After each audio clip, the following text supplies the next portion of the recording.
CNN publicó esta mañana imágenes satelitales a las que quiero que prestes una atención casi obsesiva.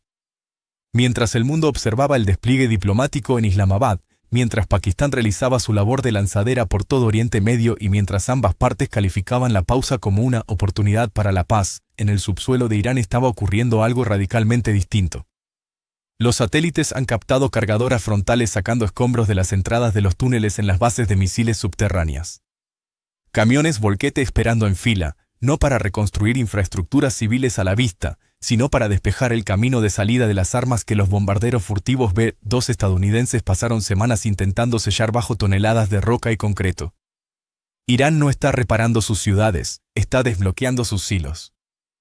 Este detalle, combinado con la negativa de Teherán a viajar a Pakistán para la segunda ronda de negociaciones, es la señal que Washington parece estar malinterpretando sistemáticamente. Hoy, el Ministerio de Exteriores iraní llamó a las conversaciones un «juego mediático», su mando militar juró represalias inmediatas por la incautación del buque Tuska, el petróleo subió un 4% y China guardó un silencio absoluto. La mayoría de los analistas en Occidente llaman a esto una táctica negociadora, un intento de Irán de hacerse el difícil para extraer mejores términos antes de sentarse a la mesa. Yo quiero argumentar que no es una táctica, es una señal operacional de lo que en geopolítica llamamos el patrón del Estado acorralado. China ya ha visto este patrón antes y sabe que la última vez que un país bajo presión máxima despejó su infraestructura militar mientras se negaba a negociar, lo que vino después no fue un acuerdo, fue Pearl Harbor. Para entender por qué China está leyendo esta crisis de forma tan distinta a Washington, debemos unir tres hilos que la cobertura mediática está tratando como historias separadas. Primero, la negativa frontal de Irán. No ha sido un «necesitamos más tiempo», sino un portazo ideológico. La agencia estatal IRNA desestimó la cumbre como una actuación diseñada para que Estados Unidos asigne culpas antes de reanudar el fuego. El ministro Abbas Araghchi calificó la incautación del Tuska como la prueba definitiva de que la diplomacia estadounidense no es seria. Y el Comando Conjunto Qatam al-Anbiya advirtió que las Fuerzas Armadas responderán pronto. En el lenguaje de Teherán, pronto ha dejado de ser una advertencia vaga para convertirse en una cuenta regresiva.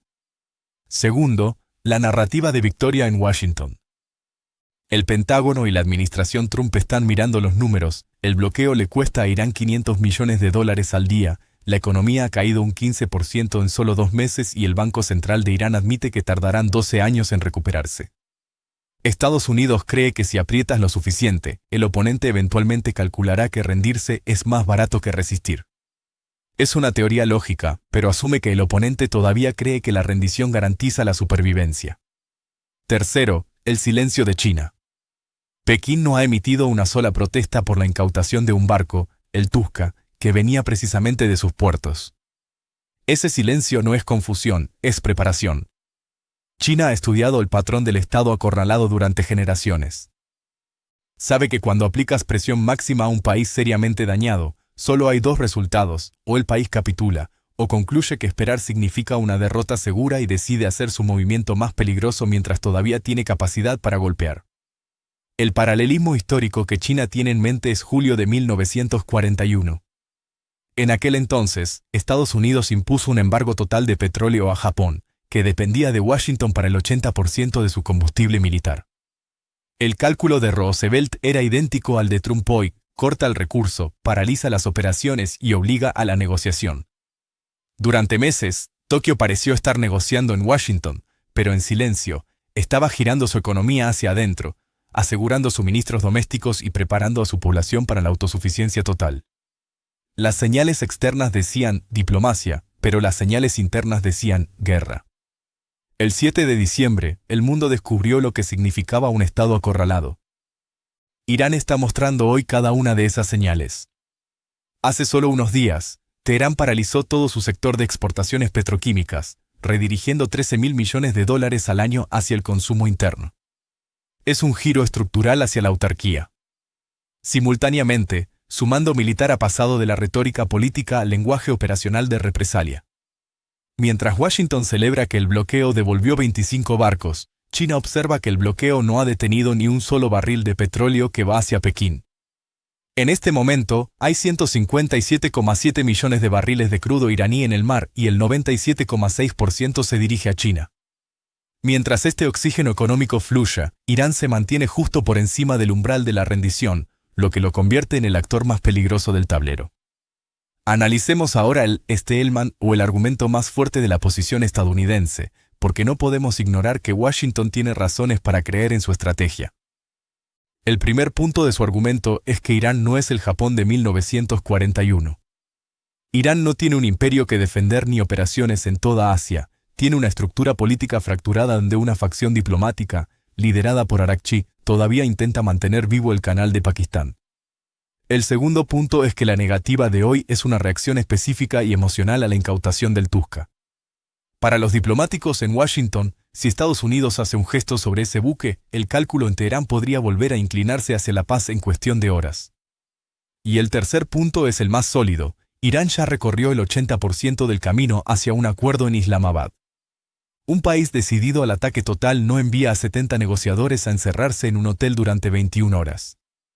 Sin embargo, ese argumento tiene un punto ciego fatal. La brecha entre el 80% y el 100% no es técnica, es una crisis de confianza. Mohammad Bagher Ghalibaf lo dijo claramente en la televisión estatal: no tenemos confianza en la parte contraria. En los días posteriores a Islamabad, Estados Unidos impuso un bloqueo en plena tregua, incautó un barco y amenazó con destruir toda la red eléctrica iraní. Para los duros del cuerpo de la Guardia Revolucionaria, estas acciones confirman que negociar es inútil porque, por cada centímetro que cedemos, ellos toman 2. El patrón del Estado acorralado no requiere que todo el gobierno quiera la guerra, solo requiere que la facción que prefiere la resistencia gane la autoridad interna para impedir que los diplomáticos crucen la línea final. Las acciones de Washington están entregando esa autoridad, minuto a minuto, a los generales del CGRI. ¿Hacia dónde nos llevan estos dos caminos? El primero es el camino libio. En 2003, Gaddafi vio el destino de Saddam Hussein y decidió que un acuerdo era su única forma de sobrevivir. Entregó sus armas y permaneció en el poder 8 años más. Estados Unidos apuesta a que Irán tomará esta ruta, pero olvida que Gaddafi no enfrentaba una reconstrucción de 12 años ni tenía a su líder supremo asesinado en el primer día. El segundo es el camino japonés. Irán concluye que la ventana para su movimiento más peligroso se está cerrando. Sabe que todavía tiene lanchas rápidas, minas inteligentes y sistemas de misiles en túneles que no han sido tocados. Ese movimiento no tiene que ser un ataque frontal a un portaaviones. Podría ser la orden a los hutíes en Yemen para cerrar simultáneamente el Mar Rojo mientras Irán bloquea el Golfo. Si 2 de los puntos de estrangulamiento más vitales del mundo caen al mismo tiempo, el 40% del comercio marítimo mundial se detendría. Podría ser también una decisión acelerada sobre el enriquecimiento de uranio que obligue al mundo a despertar con una nueva potencia nuclear en el Golfo. La forma del movimiento es impredecible, pero el patrón que lo precede es idéntico al de 1941. China no es un espectador pasivo en este drama. China quiere un acuerdo que mantenga a Irán intacto y a Hormuz abierto, porque eso le garantiza el acceso imbloqueable al petróleo que ha buscado durante una década. Pekín presionó a Irán para abrir el estrecho el viernes pasado, pero cuando Estados Unidos mantuvo el bloqueo e incautó el Tusca, China cambió su cálculo. Su silencio actual sobre la incautación es una señal de que ya ha decidido qué camino espera que tome Irán. Si la incautación empuja a Teherán hacia el camino japonés, las reservas estratégicas de China, alimentadas por petróleo iraní barato durante años, se convierten en el activo más valioso del planeta. China gana tanto en la paz como en la guerra, y esa es la razón por la que no siente la necesidad de protestar. Hay una coordinación silenciosa que el Washington Post describió como el armamento de la economía global. Mientras Irán cerraba sus exportaciones petroquímicas, las refinerías chinas recibían instrucciones de reducir su dependencia del mercado abierto de Oriente Medio. Ambos países están haciendo el mismo ajuste estructural al mismo tiempo, redirigir suministros hacia adentro y reducir la exposición al sistema del dólar.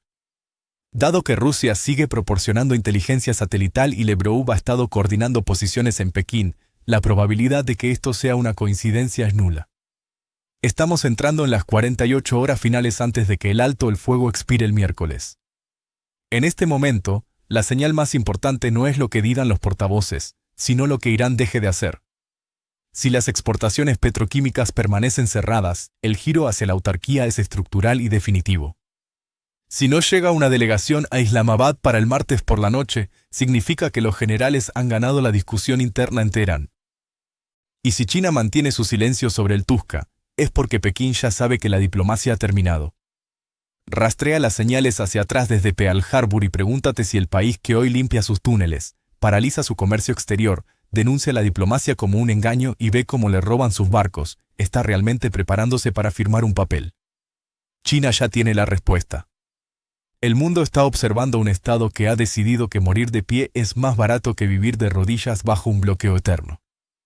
La trampa se está cerrando, y el estruendo de los camiones en las entradas de los túneles iraníes es el sonido de un orden mundial que está a punto de saltar por los aires.